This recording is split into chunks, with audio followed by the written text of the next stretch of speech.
நான்லாம் சின்ன வயசில் ஒரு 10 ரூபா கையில் இருந்துச்சுன்னா ஃபஸ்ட்டு கடைக்கு போய் ஏதாவது வாங்கி சாப்பிட்ருவேன்.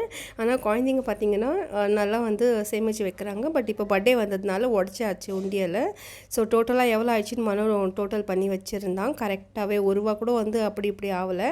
இப்போ ஹெல்த்தியான பாலக்கீரை பொரியல் சப்பாத்திக்கு எப்படி செய்கிறதுன்னு பார்க்கலாம். கடுகு, சீரகம், பெருங்காயமும் ஒரு காஞ்ச மிளகா 10-12 பூண்டு பொடியாக சாப் பண்ணி போட்டுட்டு மீடியம் சைஸ் 2 வெங்காயம் போட்டு ஒரு பச்சை மிளகா போட்டு அரை வேக்காடு வதங்கினதும் 2 மீடியம் சைஸ் உருளைக்கிழங்கு ஆட் பண்ணிக்கலாம்.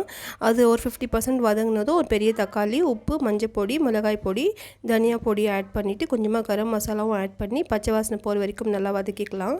இப்போ ஒரு பெரிய கட்டு பாலக்கீரை பொடியாக சாப் பண்ணி வச்சது அதில் ஆட் பண்ணிவிட்டு மூடி வச்சிடலாம். இப்போ சுருங்கினதுக்கப்புறமா நம்ம கலரி விட்டுக்கலாம். இப்போ மூடி போட்டு 15 நிமிஷம் லோ ஃப்ளேமில் வச்சோன்னா தண்ணி விட்டு வரும். ஹை ஃப்ளேமில் வச்சு ட்ரை பண்ணிட்டோன்னா கீரை பிடிக்காத குழந்தைங்க கூட கேட்டு வாங்கி சாப்பிடுவாங்க. அவ்வளோ சூப்பராக இருக்கும் சப்பாத்தியோட.